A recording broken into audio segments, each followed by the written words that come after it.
আপনি যদি আল্লাহর ভালোবাসা পেতে চান, কোনো মানুষ যদি আল্লাহর ভালোবাসা পেতে চায়, তাহলে সে কি করবে? মুহাম্মদুর রাসূলুল্লাহ সাল্লাল্লাহু আলাইহি ওয়াসাল্লামের ইত্তেবা করবে। কিন্তু আল্লাহ তাআলা কোরআনে স্পষ্ট বলেছেন, কুল ইন কুনতুম তুহিব্বুনাল্লাহ, তোমরা যদি আল্লাহকে ভালোবাসো ফাত্তাবিউনি, অনুসরণ করো কার? মুহাম্মদুর রাসূলুল্লাহ সাল্লাল্লাহু আলাইহি সাল্লামের। এখন আপনি বলবেন আপনি আশিকে রাসূল, হাজার বিদআত দিয়ে আপনার জীবন পরিপূর্ণ, হইল আশিকে রাসূল। আপনি বলবেন আপনি সুন্নি, অথচ আপনার জীবনে বিদআতে পরিপূর্ণ, হইল কি? সুন্নির কাজ হচ্ছে সুন্নতের অনুসরণ করা, সুন্নির কাজ হচ্ছে সুন্নতের ইত্তেবা করা। মুহাম্মদুর রাসূলুল্লাহ সাল্লাল্লাহু আলাইহি ওয়াসাল্লামের আনিত দ্বীনের উপরে নিজেকে সর্বদা কি করা? পরিচালিত করা। আল্লাহ এবং তার রাসূলের নাফরমানি করা যাবে না। নাফরমানি করলে কি সুন্নি হয়? হয় না। সুন্নতের অনুসরণ করে নিজেকে দাবি করতে হবে সুন্নি।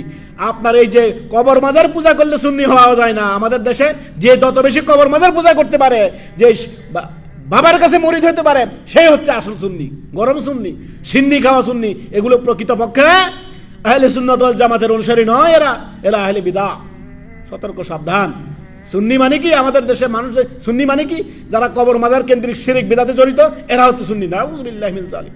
সুন্নি মানে প্রকৃত খাঁটি সুন্নতের অনুসারী, আল্লাহ এবং তার রাসূলের দেখানো পথে ওইভাবে চলবে যেভাবে নবীর ও মুহাম্মদ রাসূলুল্লাহ সাল্লাল্লাহু আলাইহি ওয়াসাল্লাম রাস্তা দেখিয়েছেন। ভালোবাসা পেতে চাও আল্লাহর ভালোবাসা পেতে চাও, কুল ইন কুনতুম তুহিব্বুনাল্লাহ, আল্লাহ